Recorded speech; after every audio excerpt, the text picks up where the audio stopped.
Antes de la elección del presidente americano, en septiembre-octubre del año pasado, ya había indicios de que nuestra economía estaba mal. El presupuesto aprobado anunciaba recortes, la economía no crecía y había sin duda señalamientos que algo estaba pasando porque, pese a los esfuerzos, nuestro país sigue sin generar el empleo digno. Después de la elección del presidente Trump, todo se ha hecho más visible, pero también hay nuevos fenómenos inéditos. La amenaza de la deportación masiva, la ruptura con los acuerdos. No hay duda, desde la expropiación petrolera, no habíamos tenido una situación más difícil con nuestro vecino del norte. De eso hablaremos hoy en el programa Ecosocial. ¿Qué hacer ante la coyuntura crítica que estamos viviendo?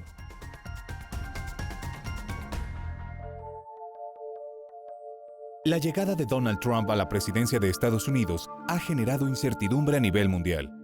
A pocos días de tomar posesión, Trump quitó a Estados Unidos del Tratado de Asociación Transpacífico, TPP. Reiteró que el gobierno mexicano tendría que pagar por el muro fronterizo y anunció que para ello fijaría un impuesto de 20% a las importaciones que reciban de nuestro país. El discurso y acciones de Donald Trump han mostrado estar alejados de la cooperación internacional para el desarrollo y el multilateralismo, lo cual compromete el esfuerzo vertido en los Objetivos de Desarrollo Sostenible de la Organización de las Naciones Unidas y su alcance hacia 2030. Especialmente para México, el panorama político del nuevo gobierno de Estados Unidos plantea retos y demanda soluciones. Durante la campaña de Donald Trump, nuestro país fue protagonista de un discurso en el cual el candidato republicano criminalizó a los migrantes mexicanos y les culpó por la pérdida de empleos manufactureros en su país.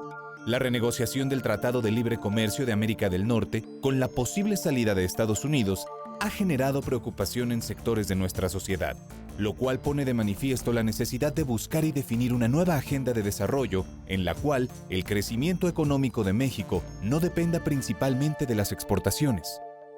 Al respecto, las previsiones de crecimiento económico para nuestro país han sido ajustadas a la baja por el Banco de México, la ONU y el Fondo Monetario Internacional. Además, para México es tiempo de mirar hacia adentro y resolver los problemas sociales de antaño. De acuerdo con la última medición del Coneval, el 46% de la población vive en pobreza. Asimismo, de acuerdo con el INEGI, 2 millones de mexicanos están en desocupación laboral y 57% de quienes laboran lo hacen en condiciones de informalidad. Ante este panorama, urge diseñar un programa de apoyo al empleo, puntualizar una estrategia de inversión pública y reorientar nuestro pacto fiscal para sanar los retos sociales pendientes y hacer frente a las demandas internacionales que están por venir. Tengo el gusto de tener nuevamente en el Estudio de México Social al profesor emérito de la UNAM, Rolando Cordera. Rolando, muchas gracias por estar. Gracias a ti, María Luis, como siempre. Y en esta ocasión, para que nos comentes, nos des cuenta de un documento que para muchos que tuvimos el privilegio de estar cerca de su elaboración, se ha vuelto emblemático, logró recoger en esta frase, ¿qué hacer por la dignidad nacional?, en un momento una síntesis de muchos elementos de diagnóstico, pero también de propuesta. Pero antes de eso, quisiera que primero nos comentes desde dónde se construye este documento, quiénes son los que signan, cuál fue el proceso para elaborarlo y cómo llegan a la conclusión de que era importante presentarlo o aspirar a presentarlo al país como un todo. Bueno, el documento es responsabilidad de un grupo de reflexión que se autobautizó como el Grupo Nuevo Curso de Desarrollo, que labora en la UNAM, en los salones del Consejo Universitario, con el patrocinio, auspicio de la Rectoría de la UNAM, iniciando con el rector Narro y continuado con el rector Graue. Este grupo se formó al calor de otra emergencia, el estallido de lo que luego se llamó la Gran Recesión de 2008 y 2009 y los impactos que estábamos observando muchos que se estaban dando ya en México, sobre todo en las áreas más avanzadas, económicamente hablando, que mejor habían aprovechado la apertura externa y el Tratado de Libre Comercio de América del Norte. Y estos impactos se mostraban sobre todo en la destrucción o el desempleo abierto de trabajadores que se habían instalado en las plantas básicamente industriales orientadas hacia la exportación. Además de lo que se podía proyectar que iba a resultar de ese gran shock que se convirtió muy rápidamente en un gran shock mundial, global. En ese sentido, entiendo, el grupo ha documentado, digamos, desde hace 8... Desde 2010 aproximadamente. Esta realidad de una economía que da signos muy visibles de estar emproblemada. Eso lo quisiera que nos llevaras porque ahora, a raíz de que el presidente Trump tomó posesión, pareciera que empieza a nublarse esta visión de que ya traíamos problemas estructurales graves. Y en su caso, lo que ha hecho el nuevo presidente americano es acentuar o hacer más visible. Pero estoy bien en esta pregunta. Antes de Trump ya había evidencia, el grupo lo había documentado, lo había publicado en una enorme cantidad de libros que están, por cierto, en su página. Ahorita pondremos la página para que quien quiera consultarlos pueda bajarlos. Pero antes de la era de Trump, ¿cuál era el diagnóstico, la visión que se había construido desde este grupo de reflexión? Bueno, nosotros originalmente estábamos motivados por la necesidad de actuar frente a la recesión. Esa era nuestra primera motivación. Y fue por eso que por separado y a veces unos junto con otros, primero presionamos al Congreso de la Unión para que tomara cartas en el asunto. Y tomaron, hicieron unos foros que no tuvieron mayores implicaciones. A la luz de eso, pues nosotros pensamos en que era importante montar un grupo de reflexión como el que resultó. Se lo propusimos al doctor Narro y él aceptó gustoso y generosamente, nos prestó, digamos, una sala de trabajo del Consejo Universitario y nos ofreció café y sándwiches. Ahora son café, sándwiches y fruta, ya mejoramos. Nos preocupaba la recesión y teníamos razón. La economía mexicana fue la segunda o tercera economía que más cayó en 2009. Pero luego vino una recuperación más o menos rápida e inesperada, gracias, entre otras, a la impresionante acción defensiva contra el ciclo que desató el recién llegado presidente Obama de los Estados Unidos. Bueno, esto tuvo implicaciones de muy diverso tipo, pero a partir de esa reflexión y de ese estudio, pues lo que nos dimos cuenta es que, sobre todo para un país como el nuestro, no era suficiente la acción contracíclica, que nuestro país ya venía arrastrando una tendencia que se ha vuelto la tendencia dominante en los últimos años a una especie de relativo o cuasi estancamiento. Algunos un poco en broma y para provocar le llamamos el estancamiento estabilizador, que se concreta en un crecimiento muy lento, muy por debajo de lo que la demografía y la sociedad mexicana requieren y que se concreta pues, en los altos índices de empleo informal, de subempleo, de no empleo que nos ofrecen las estadísticas oficiales.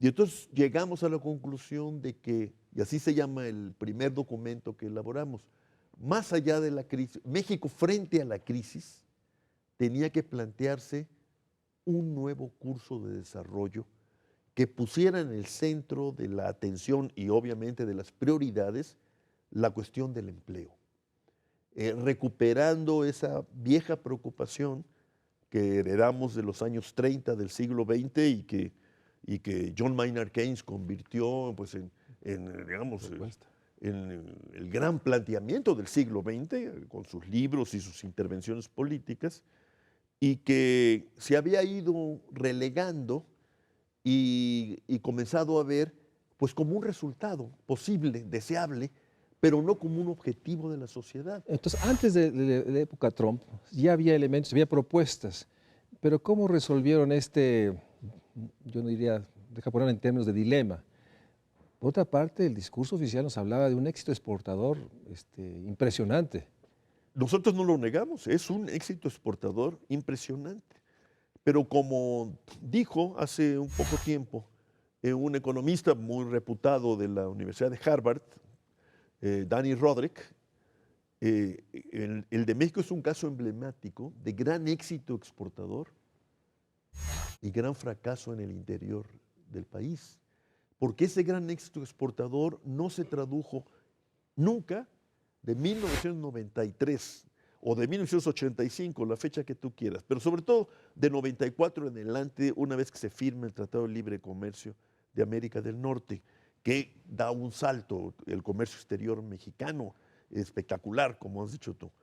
Bueno, ni en ningún momento eso se tradujo en un incremento alto y sostenido de la actividad económica doméstica o nacional o interna.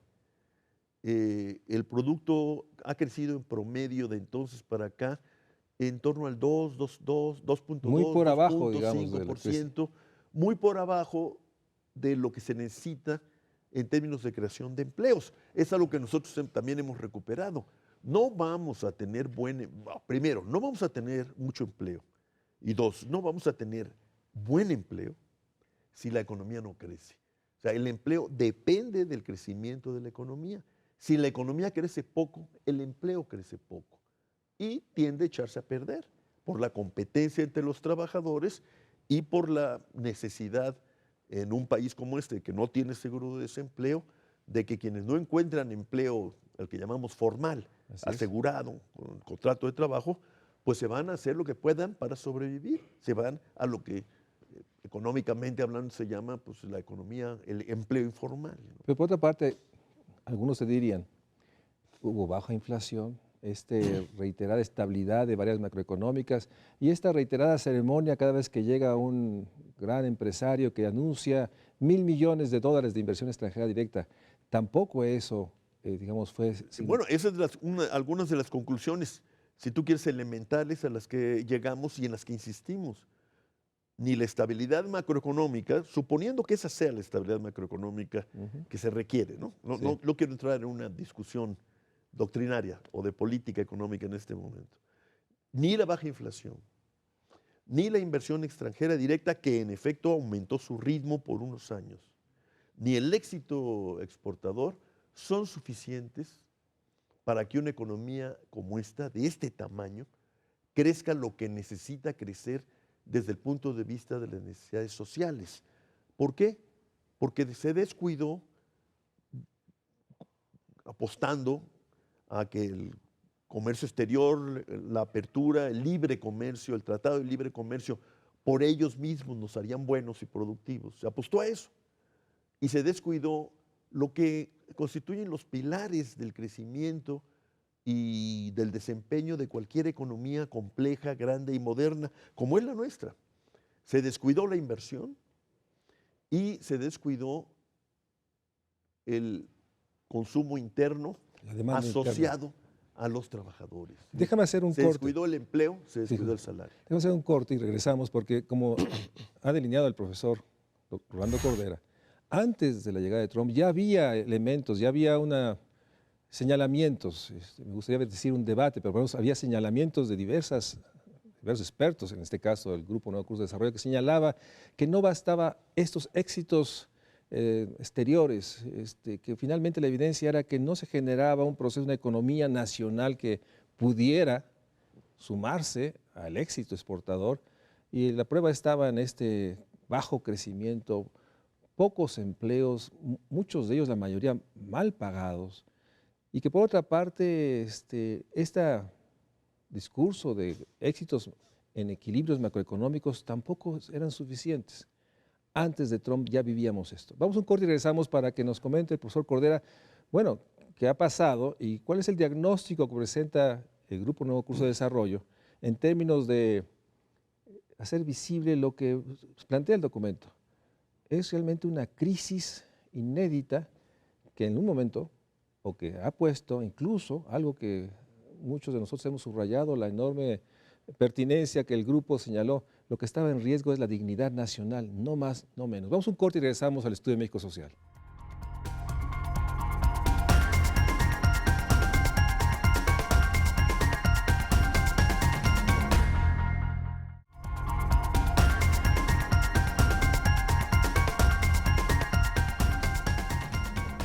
Rolando, el documento inicia con algo que es enormemente subyugante en términos de que asevera que es el fin de un ciclo, que realmente se puede, o hay habido expertos, analistas que señalan que con la llegada de Trump se termina un ciclo global. ¿A qué se refiere esto? ¿Qué es lo que quiere subrayar el grupo? Bueno, a que, digamos, la época que se inauguró después del fin de la Segunda Guerra Mundial, de comercio internacional creciente, cada vez más liberalizado, Ujú. de libre movimiento de capitales o más o menos libre movimiento de capitales, de interdependencia administrada y de hegemonía por parte de los Estados Unidos y de su economía, pues ha llegado a su momento final. Ah, Hace poco, 2009, 2010, la CEPAL, a través de su secretaria ejecutiva, nuestra paisana Alicia Bárcena, dijo frente a la gran recesión, desde luego que estamos entrando a una época de cambios, pero sobre todo un cambio de época. Y de ahí ellos extrajeron su gran convocatoria a convertir a esta hora en la hora de la igualdad, ¿no? Así es.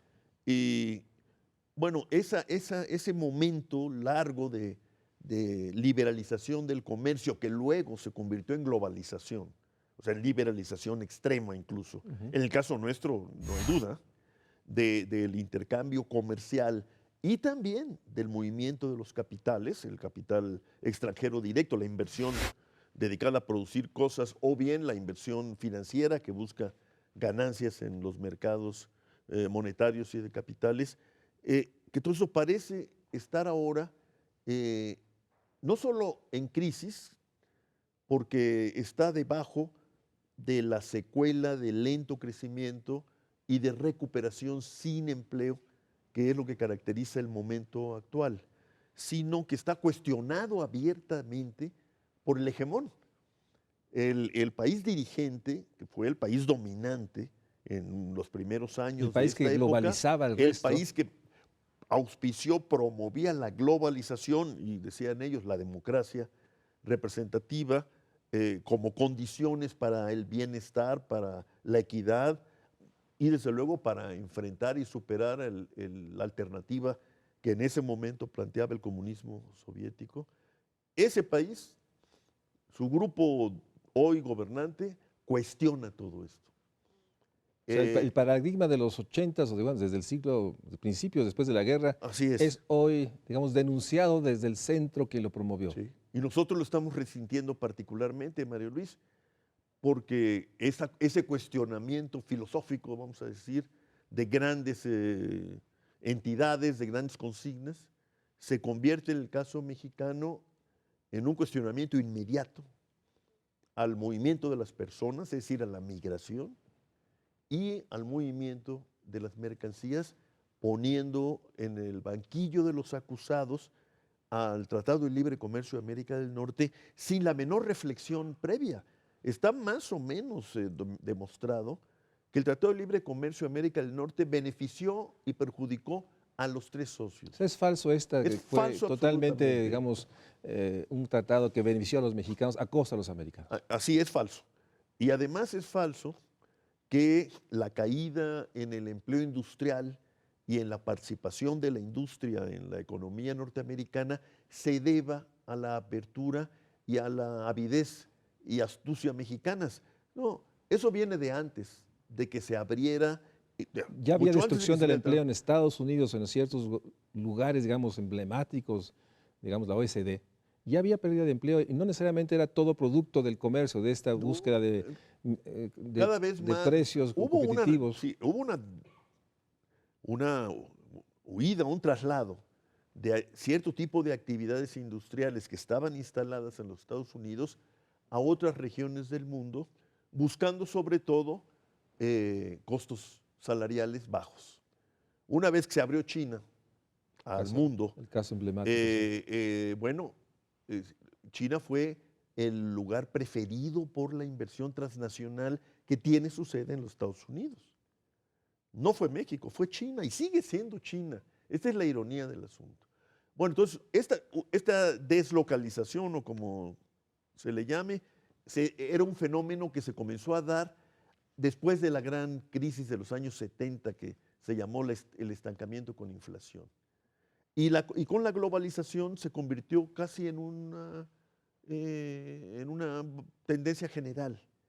Los grandes países productores de bienes buscaron, gracias a las aperturas de diferente tipo y la incorporación de eso que se llamó el tercer mundo en una época, a la actividad internacional, digamos, Sí. la globalización, pues buscaron las mejores condiciones posibles para aprovechar la baratura de la mano de obra, que era vista por esos países como el intercambio obligado e inevadible. Bajos salarios, más empleo. Claro. Y la posibilidad de, a partir de ahí, comenzar otra era de industrialización. China lo ha protagonizado ejemplarmente, como lo hicieron Japón y Corea en su momento. Entonces, de alguna manera, sí es visible, evidente que termina un ciclo. Termina un ciclo que además abre, pues, una perspectiva fascinante y ominosa, porque una de las explicaciones, incluso hoy, a pesar de que eso no se ha generalizado, para esta pérdida del empleo industrial de los Estados Unidos, que Trump convirtió en su gran bandera, se debe a la robotización de la producción, es decir, a la presencia creciente de los robots en la producción material. Que son las que están arrebatando este empleo manufacturero, digamos, Así es. del siglo pasado. Pero sí, creo que hay síntomas claros, evidencia de que terminó un ciclo. Déjame poner en el centro una pregunta central que hace el grupo, ¿no? ¿Qué va a pasar? ¿Hay atisbos o todavía no sabemos qué sigue? O sea, parece ser que hay una noción un poco de, una sensación de consternación, de preocupación, sin duda, pero no se ve, o desde tu punto de vista, tú que sigues las tendencias globales de desarrollo, ¿hay atisbos hacia dónde? ¿Qué va a pasar? O sea, ¿surge un nuevo ciclo? ¿Hay elementos para poder atisbar un nuevo ciclo y cuáles serían sus características? ¿O todavía es muy temprano para poder dar grandes trazos de lo que puede venir o lo que está sucediendo ya en la Unión Europea o en los otros ejes de la economía global? Bueno, yo te diría en términos muy, muy generales, se afirma, incluso con esta postura impuesta por Trump, se afirma lo que se había dicho desde antes, en el sentido de que una de las tendencias fuertes de la nueva época es la recomposición del poder mundial, tanto desde el punto de vista político y militar, como desde el punto de vista económico. En algún momento se pensó que la era del Pacífico seguiría dominada o dirigida o hegemonizada por los Estados Unidos. Ahora yo creo que hay razones buenas, no suficientes, pero razones fuertes para pensar que eso está en cuestión. ¿Por qué? Porque China, con todos sus problemas y los que pueden venir, que van a ser muchos, se afirma como una potencia global de grandes magnitudes que podrían dar lugar en unas extrañas, incluso alianzas en Asia y luego mirando hacia otras latitudes, pues a un nuevo tipo de relaciones que tendrían su punto de apoyo en las regiones. Si así estamos en el proceso de una nueva recomposición del capitalismo global y que seguramente se va a transmutar hacia otras regiones y otros ejes, Así es. y en el cual el papel de Estados Unidos sigue siendo, ahorita, incierto en esa transmutación de poderes. Así es. De ahí la importancia que debería tener, pero no tiene, la visión regional de América del Norte, que un poco balbuceantemente y a veces equivocadamente planteó México en varias ocasiones, ¿no? Crear un área de seguridad y prosperidad, dijeron algunos. Acabamos siendo los policías de los Estados Unidos en el sur de nuestro país para enfrentar a la migración centroamericana, una mala solución, a lo que sin embargo podría ser una avenida para salir de esta coyuntura que no sé llamarle crisis ya, ¿no? Pero es una coyuntura de enorme complejidad y que resulta en gran incertidumbre económica y financiera que va a derivar en más inestabilidad y por esa vía probablemente a que la tendencia al lento crecimiento que ha caracterizado la nueva época mexicana se afirme en la época que viene, ¿no? Entonces, ver a las relaciones con Estados Unidos y Canadá como la posibilidad de la construcción de una región sería para mí una vía a recorrer, ahora por lo menos intelectual y Una especulativamente. posible ruta. Déjame ir a un Así es. corte y regresamos para ya hablar del caso mexicano.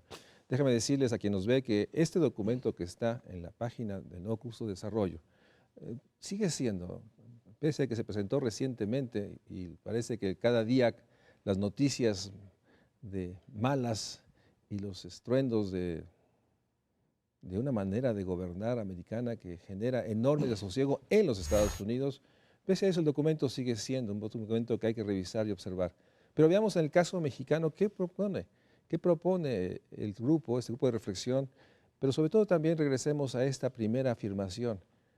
Está en riesgo la dignidad nacional. Vamos a un corte y regresamos con el profesor Cordera.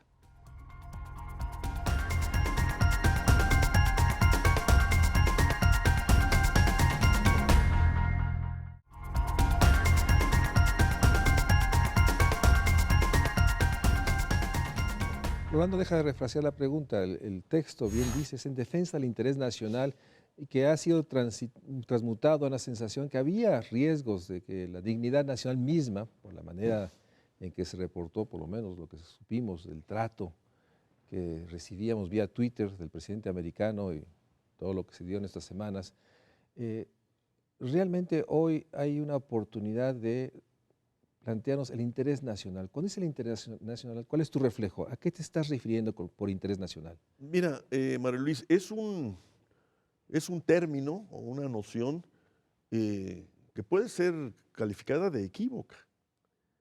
En aras del interés nacional en el pasado, pues se invadió y casi se destruyó un país, Vietnam. Así es. Y en aras del interés nacional en México se reprimió a grupos de oposición, a sindicatos que reclamaban democracia, al movimiento estudiantil. Siempre fue el interés nacional. Así es, por eso es tan... Sin embargo, consideramos nosotros que valía la pena arriesgarnos, porque, uno, las naciones no han terminado, por más que digan, ¿no? Los globalistas, digamos, que esto ya se acabó, que entramos a un mundo de ciudadanos y de individuos, que no existe sociedad ni eso naciones. no se acabó, lo hemos ido constatando una y otra vez a medida que avanza la globalización. Hay tendencias muy fuertes en el mundo para recuperar la afirmación nacional como único medio de defensa o punto de partida para insertarse de la mejor manera posible y hacer que la globalización también beneficie a los grupos que forman hoy todavía una nación.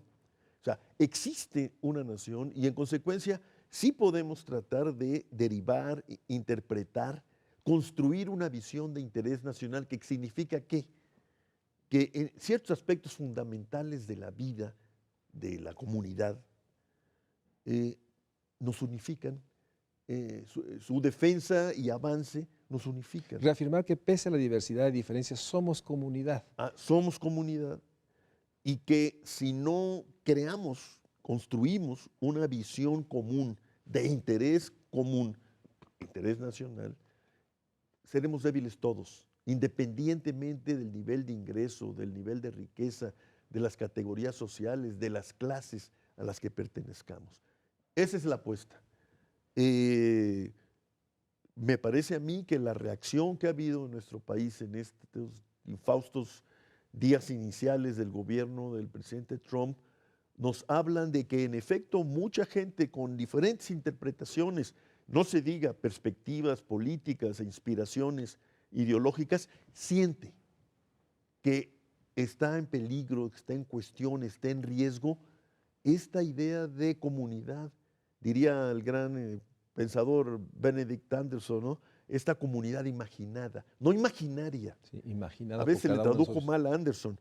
Él pensó en una comunidad imaginada. ¿Imaginada por quién? Pues por los grupos cada uno y de las nosotros. dirigencias que lo forman. pues nosotros descubrimos y da gusto, ¿no?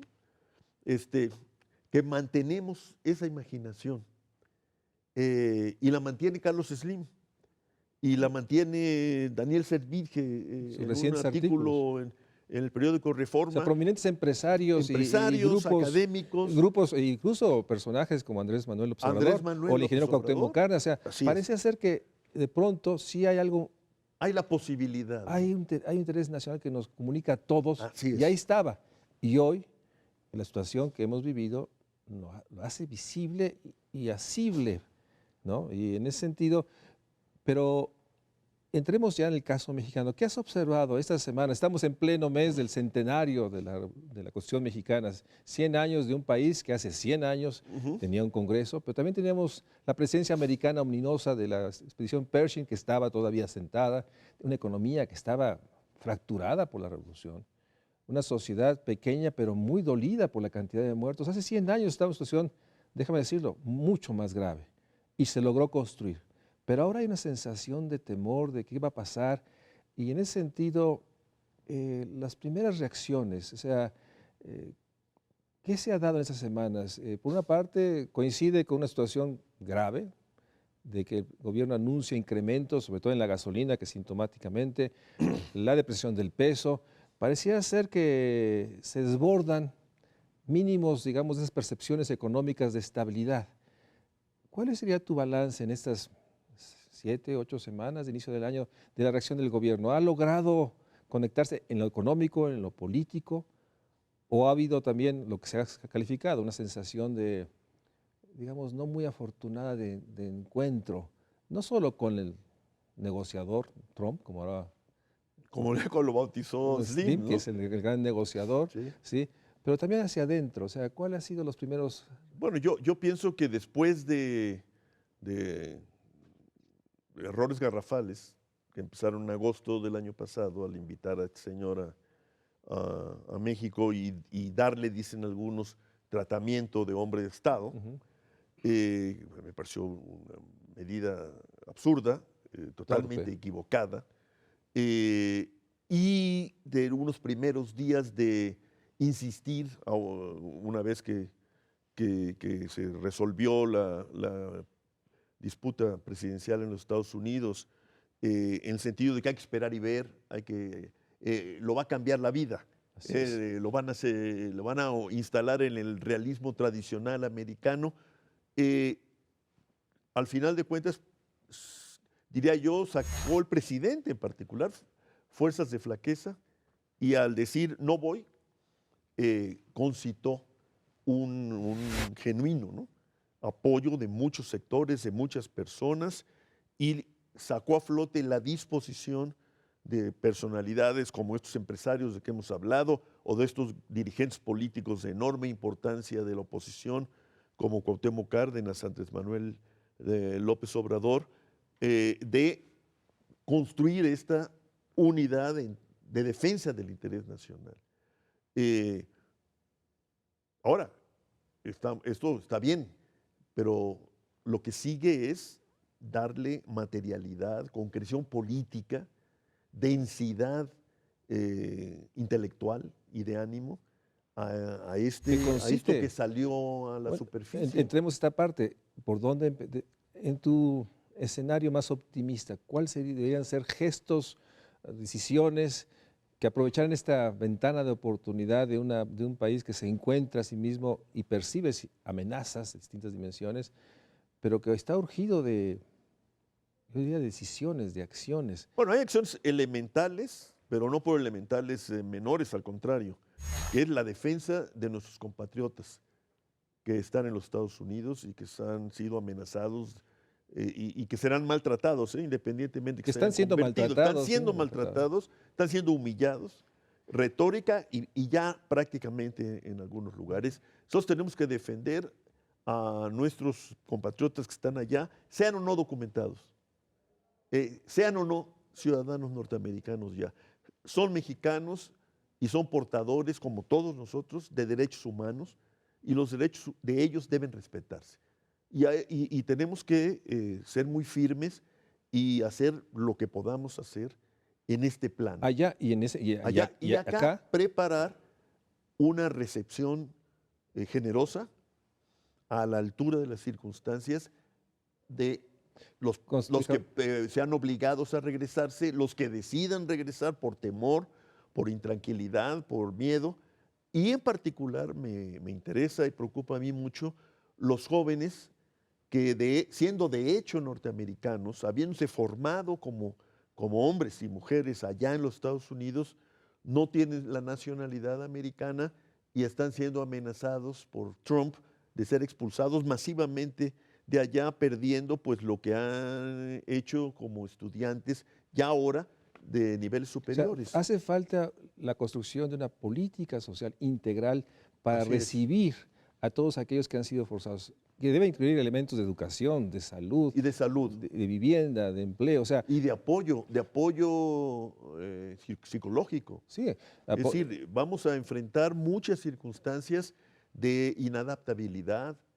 Mexicanos que no pueden expresarse bien en español. Sí, sobre todo los niños y los jóvenes. Entonces debería construirse urgentemente, plantearse una política social integral de emergencia, preparada, articulada con recursos para recibir a todas esas familias, grupos e individuos que enfrentan a un país del cual fueron origen y un país que les puede mostrar una frialdad enorme en términos reales de concreto. Así es, y sería un absurdo, una tontería por parte nuestra no hacerlo, porque hablando, si quieres, utilitariamente, muchos de esos jóvenes, muchos de esos adultos que probablemente vengan, ojalá y no, porque no quieren venir, son gente educada, formada en el trabajo, productiva, pues. Sí, podemos recibir individuos de una gran capacidad y calidad humana que fortalecerían las comunidades fronterizas. De talento, destrezas, etc.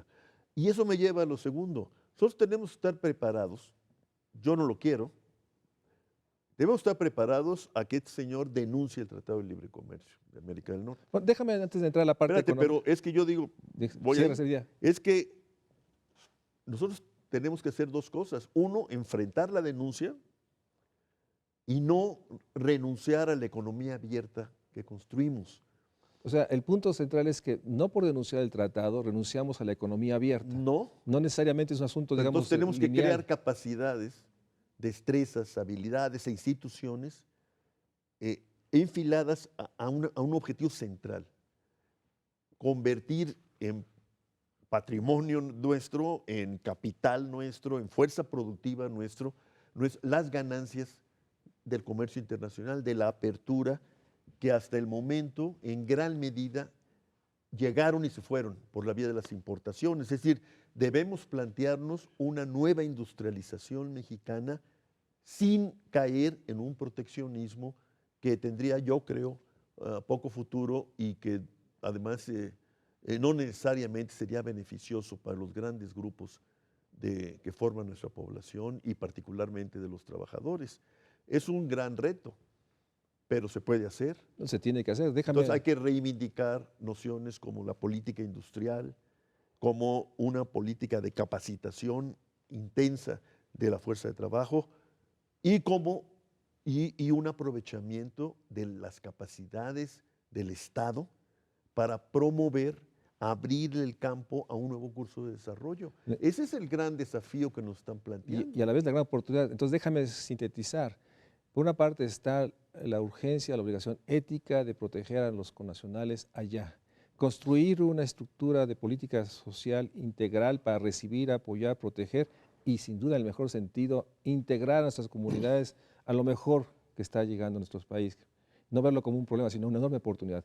Y la tercera es reivindicar que no la denuncia del tratado nos cierra el comercio global, pero eso requiere una política industrial. Esos son los planteamientos que están ahí junto con nosotros más. ¿Sí? Déjame ir a un corte y regresamos para que en esta última parte del programa delinear los otros elementos mínimos para que podamos enfrentar sí una coyuntura inédita, sí una amenaza que por lo menos las generaciones hoy que están en vida no habíamos percibido, nunca habíamos observado este enorme desencuentro con una nueva administración americana. Pero todavía tenemos espacios y el qué hacer se convierte en una pregunta fundamental que acompaña la gran pregunta que no tiene todavía respuesta, qué seguirá pasando ante este mundo incierto que se comunica de maneras insospechadas, pero que por otra parte sí hay atisbos de una enorme oportunidad y una enorme fortaleza que hasta hace unas semanas creo que nadie sabía que la comunidad, el interés nacional podía constituirse más allá de las acciones de gobierno o de los gobiernos. Estaba en esta idea imaginada de que somos parte de esta nación. Vamos a un corte y regresamos aquí con el doctor Cordera.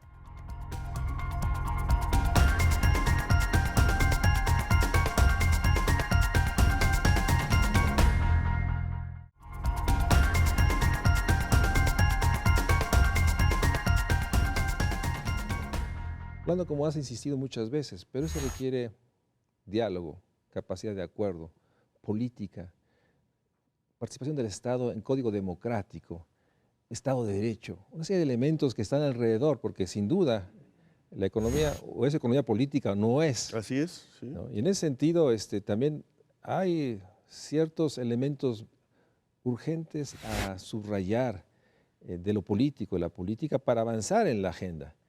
Entonces, en ese sentido también hay una oportunidad política, y hablo desde el presidente de la República y todas las estructuras representativas de los poderes, de poder también asumir lo que decía bien y lo decía Obama, de defender la democracia mexicana que está amenazada por la corrupción, por la oscuridad, por ciertos comportamientos de impunidad, que también son requisitos. ¿De acuerdo? Yo estoy totalmente de acuerdo. Tenemos que abrir el Estado. Al mismo tiempo que tenemos que traer al Estado de nuevo y ponerlo en el centro de una nueva gesta desarrollista, como dice nuestro amigo sabio Carlos Bresser Pereira, un nuevo desarrollismo que supone acción directa, intervencionista, pero también articuladora, concertadora del Estado. Movilizadora. Para lograrlo, tenemos que mantener y ampliar la democracia.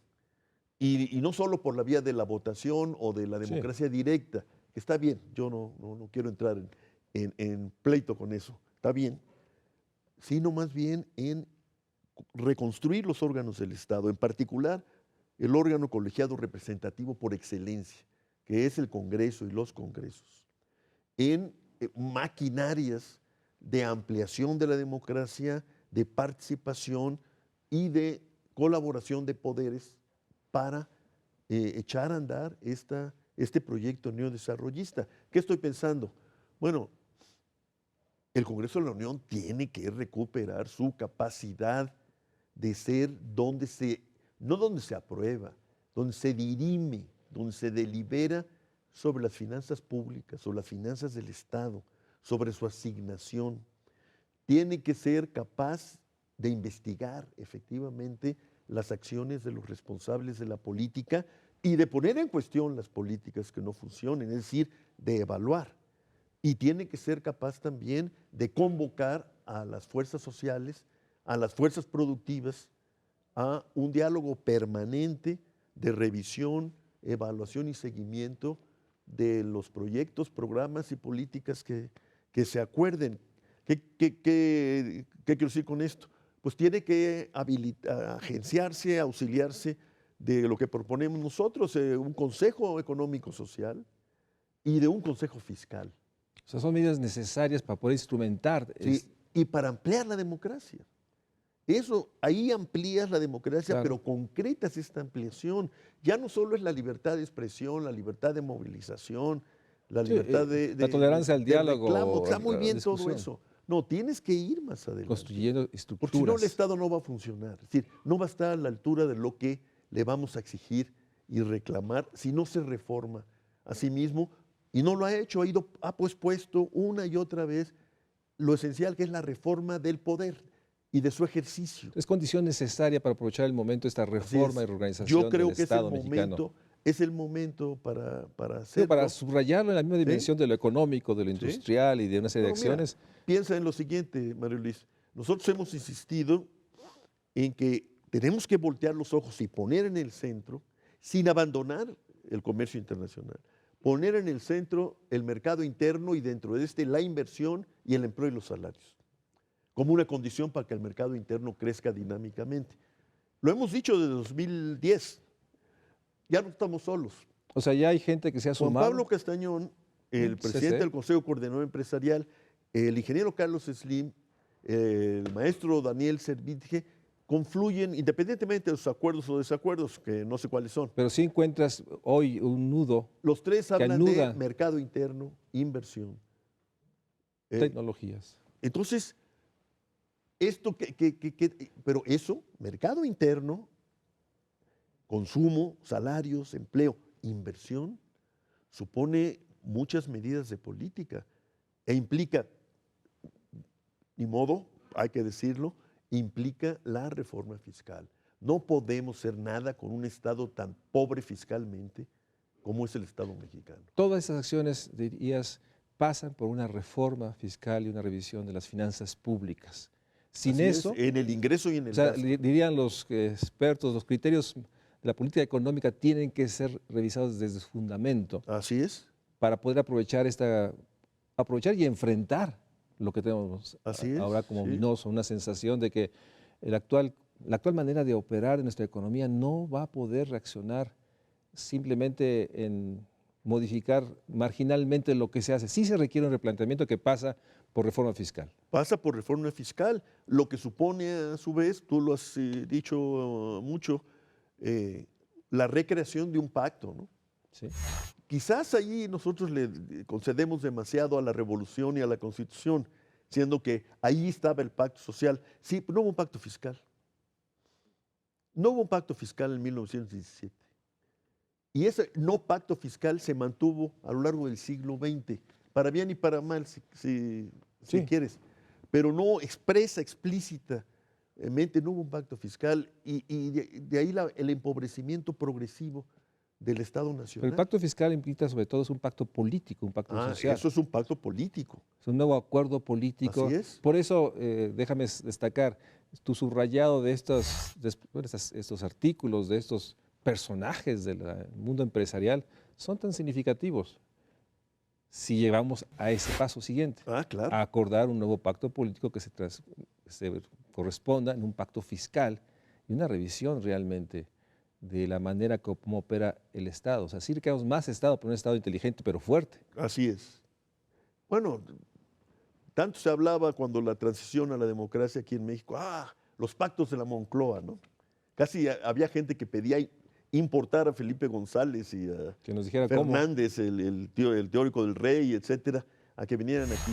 Y nunca mencionaban una cosa que para mí estaba en el corazón de los pactos de la Moncloa. Desde luego la legalización del Partido Comunista, no. En el corazón, ¿sabes qué estuvo? Un pacto para la reforma fiscal, que le dio un gran aliento a España para acometer su modernización, su inscripción en las comunidades económicas europeas y luego en la Unión Europea, e incluso para sobrevivir frente al chaparrón, que ya no fue chaparrón, fue una especie de tsunami al que lo llevaron los excesos del financierismo español, ¿no? Pero España es un país relativamente sólido fiscalmente. Ahora ya no lo es por todo lo que ha pasado, pero podemos decir, por décadas lo fue. Y en el corazón de esta fortaleza de la democratización española está el pacto fiscal. Está el pacto fiscal. Yo creo que esa es una lección que debíamos recuperar y actualizar. Nos quedan pocos minutos. ¿Qué sigue con el Grupo Nuevo Curso de Desarrollo que tú articulas? O sea, porque hay una enorme necesidad, déjame decirlo, de dar a conocer el documento, promover la discusión, dar dimensión de que este documento recoge las grandes líneas de discusión, pero que sin duda debe ser enriquecido y poner estas otras esferas que tú has delineado de lo político, de la reforma del Estado. O sea, ¿cuáles son los pasos siguientes? ¿Podremos esperar una segunda entrega? ¿Estarás presentando esto en otros estados, en otras universidades públicas? Vamos hacia una segunda entrega, enriquecida por la discusión que se gestó en la presentación del documento que hicimos en el auditorio de Silva Herzog del posgrado de Economía. Vamos a insistir, en eso no queremos quitar el dedo del renglón, y vamos a insistir en la comunicación con los poderes de la Unión y particularmente con el Congreso, Y vamos a avanzar en algo que a mí en lo particular me parece muy importante, que es la constitución de una especie de red de centros de pensamiento, de laboratorio de ideas, como les llaman también, de grupos epistémicos, que están en las universidades y no necesariamente en las universidades, y que están pensando, por un lado, que estarían de acuerdo en que la defensa del interés nacional es algo no solamente actual, sino preeminente para hoy, y que la mejor defensa que podemos hacer del interés nacional es avanzar en la construcción de un nuevo curso para el desarrollo del país que pase por la ampliación y fortalecimiento de la democracia representativa y de la reforma del Estado. La universidad como orden, como sistema nacional, ha adquirido grosor en estos años. Todos nos sentimos insatisfechos con el porcentaje de jóvenes que están en la educación superior, y yo estoy insatisfecho, pero hay muchos, como también hay muchos profesores e investigadores en todo el país, en centros privados y centros públicos, centros de excelencia y centros para educación de jóvenes, de masas, para capacitación. Bueno, todo eso puede ir creando una especie de, no sé si el término sea correcto, de masa crítica, para avanzar también en lo que pues, sí nos ha faltado, ¿no? Que es una capacidad ilustrada de deliberación política sobre las políticas que nuestro país requiere. Más ahora, frente a la emergencia, la amenaza, el acoso de este personaje, ¿no? Así es. Rolando, no me queda más que agradecerte enormemente, porque si tenemos incertidumbre de qué va a pasar, hay grandes trazos, grandes líneas que están en este documento y en las reflexiones que Rolando Cordera hace cotidianamente por distintos medios. Lo que sí debe pasar, lo que puede pasar, tiene que ver con fortalecer, defender nuestra democracia, tiene que ver con un nuevo curso de desarrollo, tiene que ver con hacer más y más política y abrir el Estado, como lo ha dicho Rolando Cordera. Rolando, muchas gracias. No, gracias a ti, Manuel. Gracias a ustedes, buenas noches. Seguimos en el próximo programa de México Social.